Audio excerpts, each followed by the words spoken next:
Salut à tous, ici Adrien D. Aujourd'hui on est le samedi 25 janvier 2020 et dans cette vidéo je vais vous expliquer pourquoi je ne suis plus sur Calculate Linux et que le PC fixe a changé sa configuration pour aller sur quelle distribution? Eh bien sur une Gen 2 pure souche. Oui, ça y est. Donc ici vous voyez l'AMD Ryzen 5 avec sa carte RX 560 qui va bien est passé sur Gen 2. Donc c'est une Gen 2 pure souche ici, avec un noyau 5.4.13 compilé maison, pas question d'utiliser le Gen kernel qui fait n'importe quoi.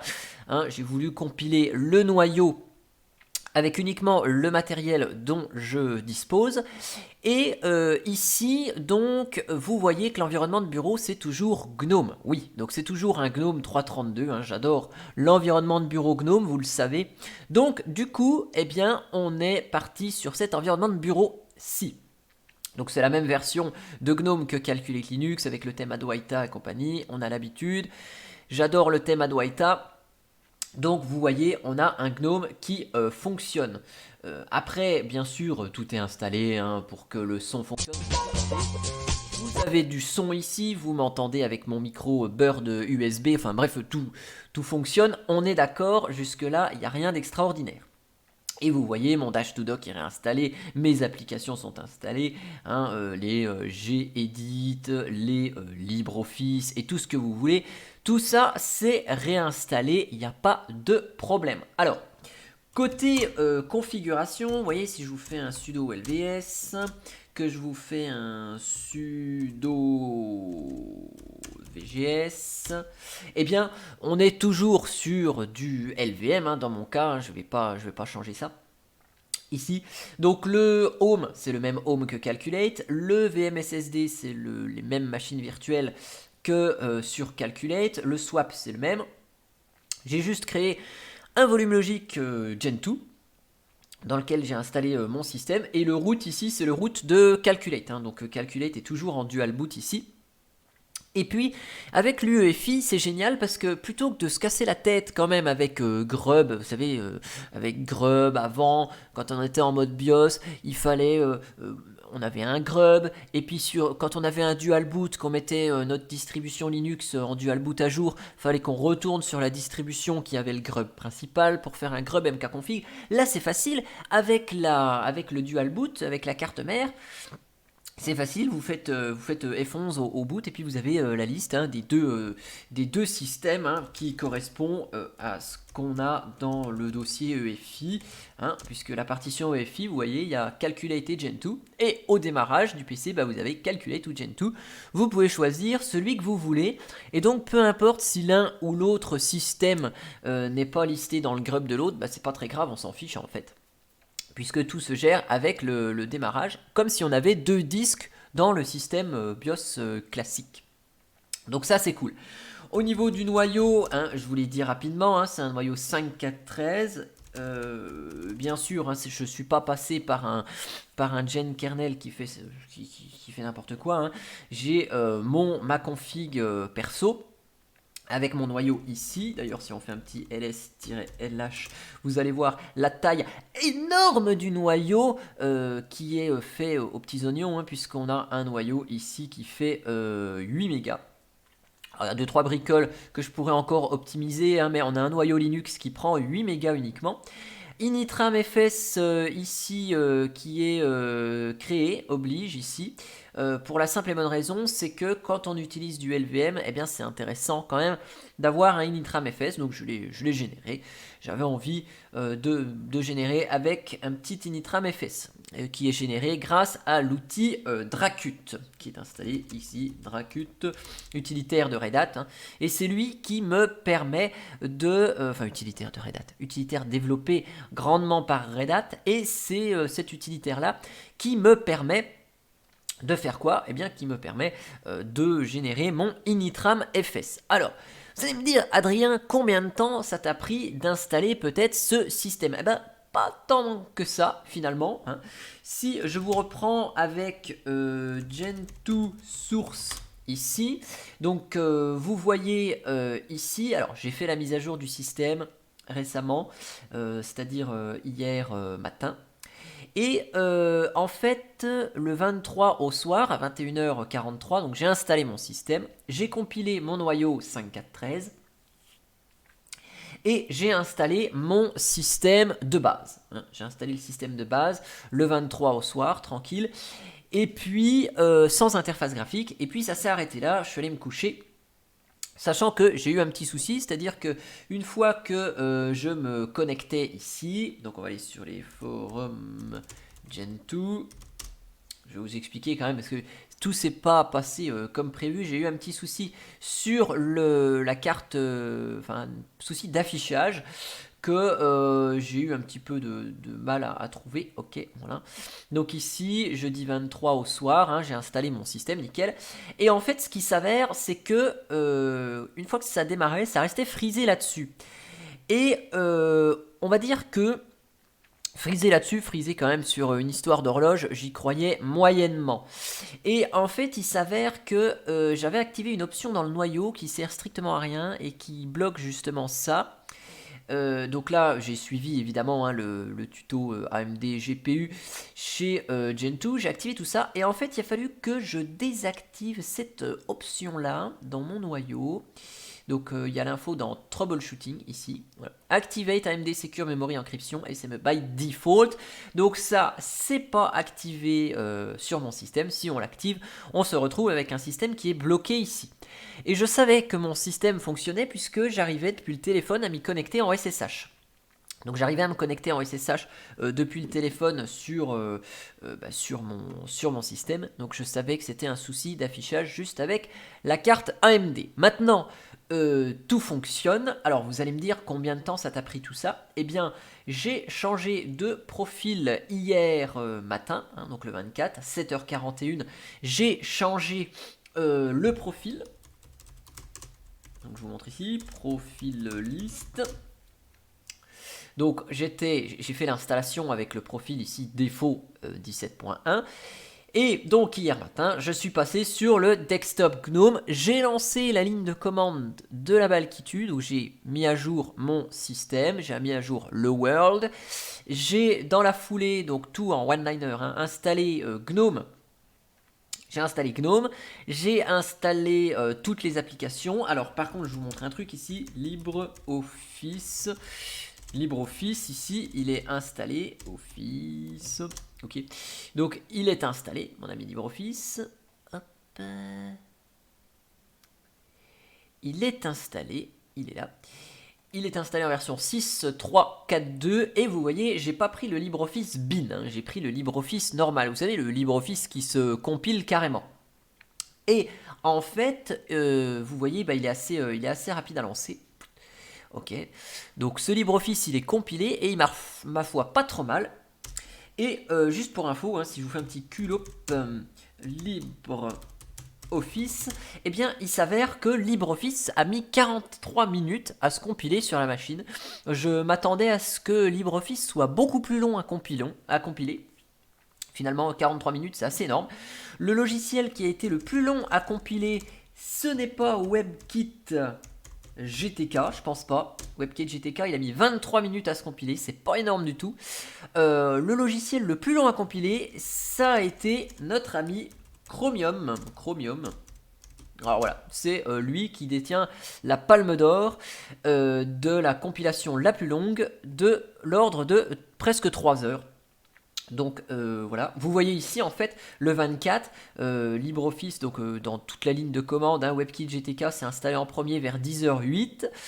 Là j'étais au café, et puis à 13h40, bah là j'étais en train de bosser, et puis à 14h59 a terminé de s'installer Chromium, et du coup le système il est fonctionnel.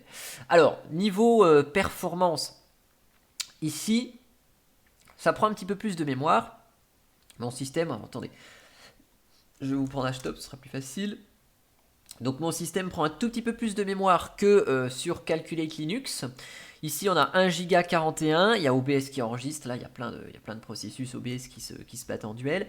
Alors ici j'utilise Xorg évidemment, et c'est un petit peu plus lourd pour la simple et bonne raison, c'est que je n'ai pas choisi d'utiliser LightDM comme gestionnaire de connexion, mais tant qu'à faire et à utiliser GNOME, j'ai choisi GDM. Alors attendez, je vais search ici, GDM sera plus simple. Alors attendez, je vais faire filter, GDM sera plus simple. Alors XXX, voilà, GDM ici il est installé. Donc c'est lui que j'utilise et forcément ça prend un petit peu plus de mémoire. Du coup, eh bien, ce qu'on peut voir ensemble, c'est quoi? Eh bien, c'est que si je vous fais un petit sudo-i, que je vais dans var log ici et que je vous fais un less, j'ai un trou de mémoire, émerge, voilà, .log dans le fichier de truc ici. Donc vous voyez, j'ai commencé l'installation le 23 janvier à 20h23. J'ai installé donc le système qui va bien, et puis quoi? Et puis après, bah, je suis allé me coucher, hein, voilà, ça c'est terminé par Grub. J'ai eu le petit souci de carte AMD, donc j'ai éteint le système.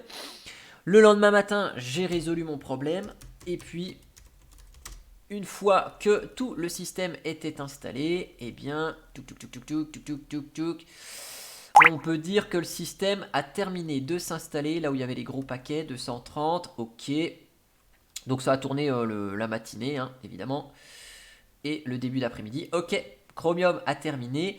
Et donc ça s'est terminé à quelle heure? Eh bien on ne sait pas à quelle heure ça s'est terminé.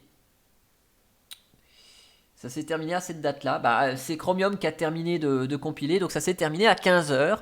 Donc en gros, de 8h à 15h, le système a installé GNOME, LibreOffice, enfin toutes mes applications. Ici, VirtualBox, évidemment, hein, puisque VirtualBox fonctionne, hein, j'ai installé VirtualBox ici. Et donc, mes machines virtuelles ne fonctionnent pas tout à fait, puisque ici, je suis en mode par pont, donc il faut que, autant calculate à son interface pont qui s'appelle ETH0. Ici, sur Gentoo, eh bien, elle s'appelle ENP24S0. J'ai pas la petite règle UDEV qui va bien. Du coup, bon bah les machines virtuelles en mode pont, bah, j'ai juste le petit avertissement et je change le pont de la carte. Ça c'est pas grave. Et puis j'ai installé hier soir quelques petites applications que j'avais oublié d'installer, hein, comme GNOME Shell extension App Indicator ici en haut. J'avais oublié d'installer Flameshot pour faire des captures d'écran. J'ai eu besoin de faire une capture d'écran hier.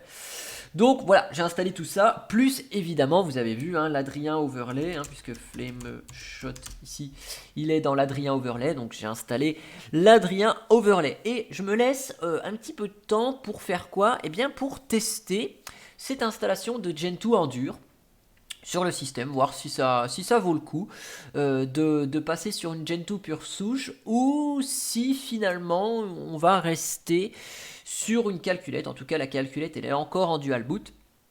Il reste quelques petites applications à installer, notamment le gros morceau qui va me poser souci, je pense, c'est Steam, puisque ici j'ai un système 100% 64 bits et avec l'installation du Steam Runtime ici, du Steam Launcher, eh bien il va falloir que je m'amuse à activer le multilib.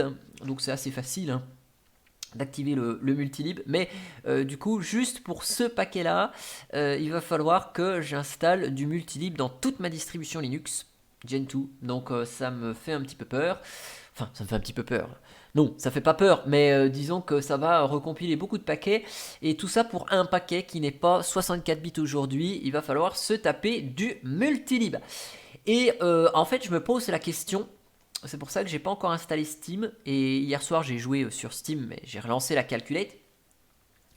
Je me pose une question, et là je vois peut-être l'intérêt en fait du Flatpak. Je me dis pourquoi pas finalement utiliser du Flatpak sur Gentoo, là, juste pour Steam, pour éviter de fiche un multilib partout sur tout le système, parce que forcément qui dit multilib dit qu'il va falloir réinstaller Mesa en 3264, enfin sur une distribution binaire là où vous installez tous les lib32 machin. Là, je me dis, est-ce que ça vaut le coup de prendre tous des lib32 partout, juste pour Steam ou pas? Eh bien, je me pose la question. Donc pour le moment, c'est pour ça que Steam, ça se fait encore sur Calculate en dual boot. sur ce système. Mais voici, on va tenter l'expérience de passer en Gen 2. Alors, vous voyez ici, hein, j'ai un noyau 5413. Je vous montre juste vite fait ici. USR, SRC, select. Vous allez voir comment c'est rapide. Select, profil,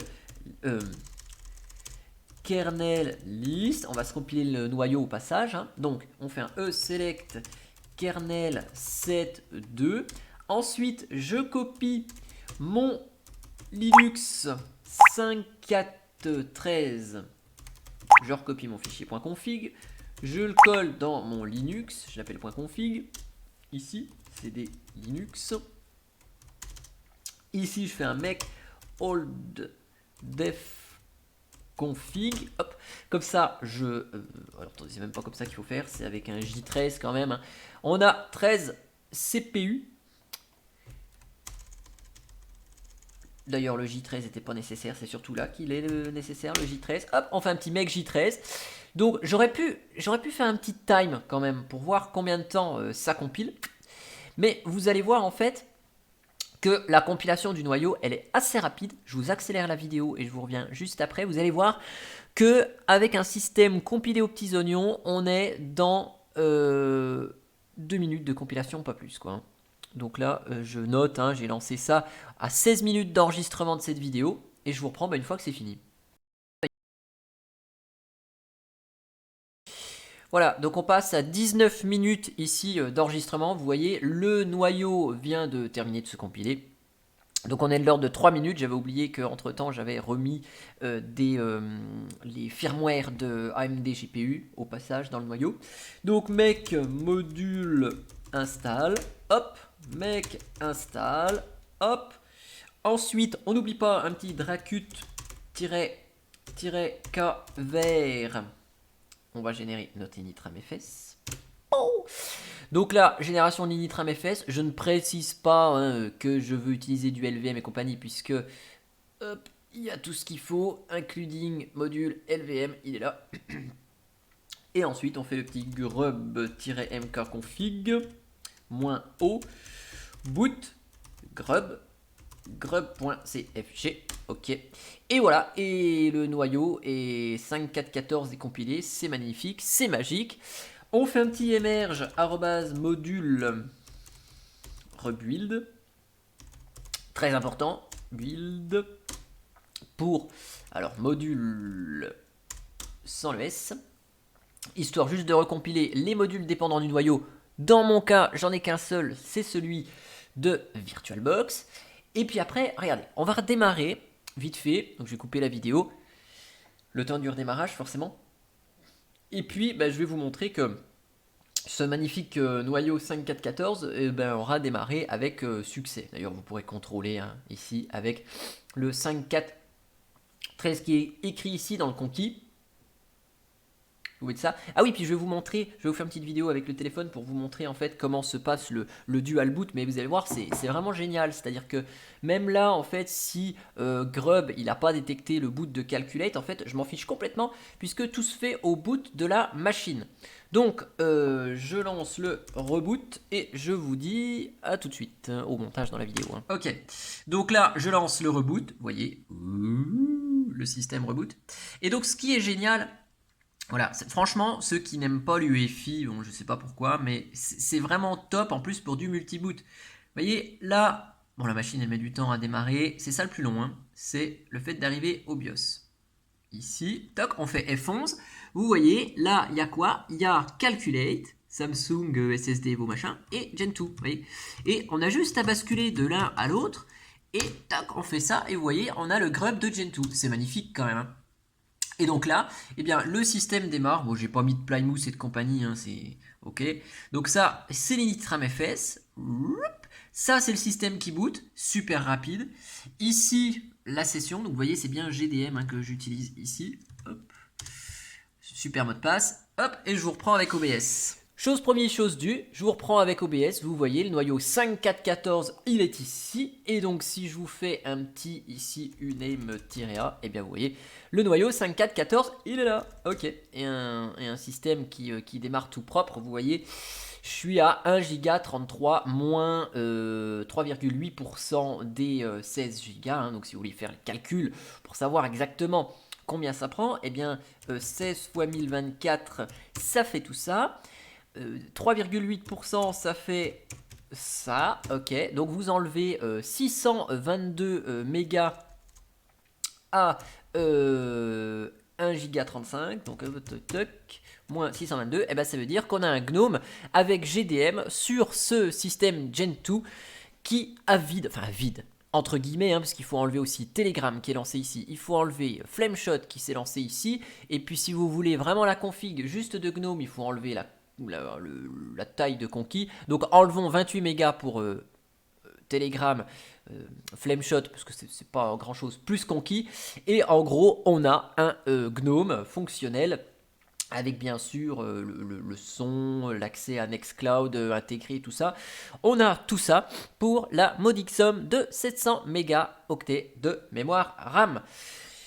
Donc Gen 2 NeoFetch, voilà ce système Gen 2 sur le PC fixe. En tout cas, eh bien j'espère que cette vidéo elle vous aura plu. Moi je vais de ce pas lancer mon Kdenlive, bah oui Kdenlive qui est installé sur cette Gen 2, hein, et puis on va faire le montage vidéo de cette vidéo eh bien, sur Gen 2. En tout cas, j'espère que ça vous a plu.